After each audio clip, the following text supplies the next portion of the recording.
These stories that we tell ourselves, practitioners listen to them and they don't believe them because they know that they are stories.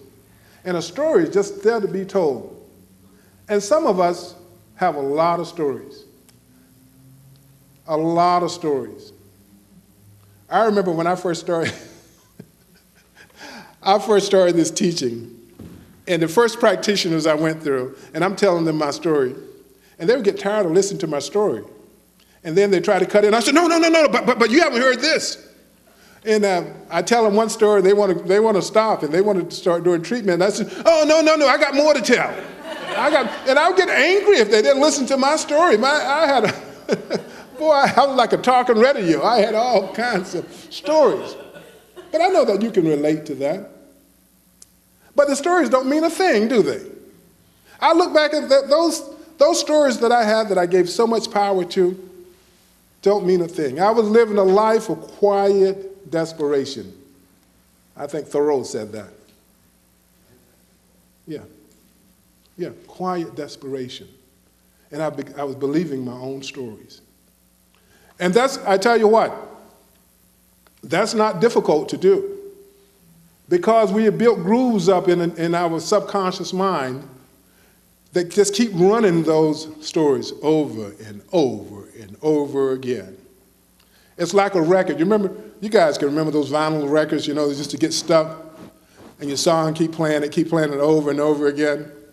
I used to have friends that would never unstick the records, they'd just be going about. I'd go over and I had to stop it. I said, "Why did you stop that? Doesn't it drive you crazy?" It doesn't bother me, they say. But sometimes we get used to those stories that we've been telling ourselves, and that's what happened. We have hundreds of those stories running all the time. Start concentrating. Go into that concentration. The concentration is like meditation. And if you see them there, if they keep going and they keep looping, find a practitioner. Find a practitioner. Now it's time to get rid of them. And many of us who have been studying for a long time, sometimes they are playing in the background. We don't even know it.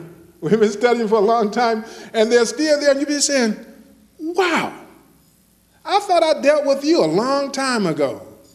And it's playing, it's in the background, it's in the background. It's sort of, and you pull it out, and there's a freedom, a sense of freedom that you feel. But you have to have faith and know that it can happen. We have to be in the quantum space of our lives. We have to be able to see it.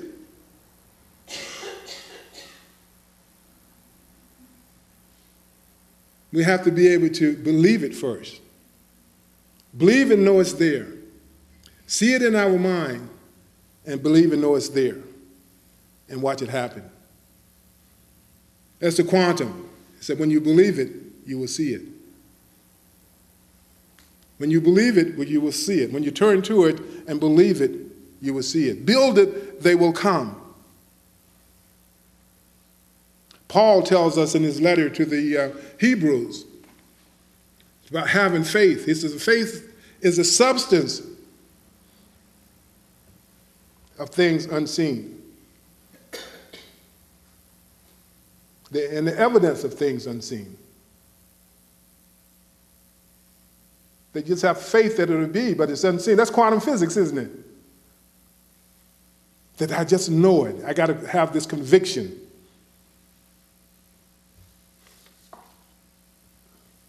Trusting as God, trust. We're told by Dr. J. Scott Neal that it's not good enough to just concentrate. It's not good enough to think. It's not good enough to think about a thing. It's not good enough to just think about it. First, we have to have right thinking. Right thinking. It's not good enough to think about it. You say, well, I've had all these studies that is all I have to do is think. Well, if you think about it, thinking about it makes you a successful thinker. But you think as it. Do you see the difference? It's a subtle difference. You think as it. That's Dr. J. I just quoted you, Dr. J. And you walked in. But you think as it thing. So you ask yourself, how does health think? How does it think? How does love think? And you know that you're loved when you know that you're loved. That's already established. And what is it that you desire in your life? And you think as it. You think as that desire. That's what has happened all of your lives. When we got those things in our lives we wanted, we just knew it. Bobby, back in those days, before you became this grand communicator on all these radios, you knew that. You had to know that. You knew that they were going to hire you because you were the right person for that job, didn't you? I knew I was a firefighter long before I became a firefighter 30-odd years ago. I knew that. I knew I was a football player at Stanford long before. When people were saying, you won't get into Stanford, I knew I was. I saw myself running through that field and smelling the grass on Saturday afternoons. I knew that. And I was thinking as the player. My last night I was there. And I was thinking about it. I was thinking, boy, I could get down on that field, and I was thinking about it. Because I knew when I started thinking as it may, I started hurting. So I was thinking about it. But the idea is to think as it, you know? That's the secret. That's the big secret. And to get quiet and to concentrate. Concentrate about right living. Okay, now I'm getting ready to close here. Shaking boss. You guys remember that? Shaking boss. What we got here is a failure to communicate. And that's what we've been talking about, huh? A failure to communicate with ourselves. A failure to communicate with the joy within. Because if there's anything in our lives that's running on a mode that says that we want to change, we desire something else, within it is the answer. All we have to do is communicate. And that's what we've been talking about this morning, huh? Jesus talked about this. He said, behold, I make all things new. He said, before Abraham, I am. He was talking about this principle. This principle, there's no time and no place, which we are all a part of.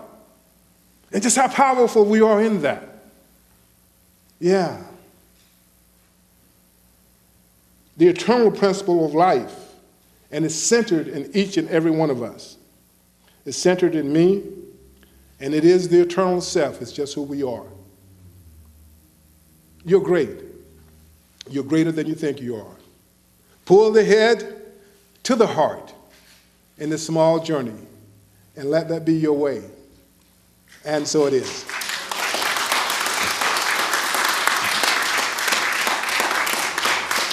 Oh, you guys are too great. You're too great. I love you too much.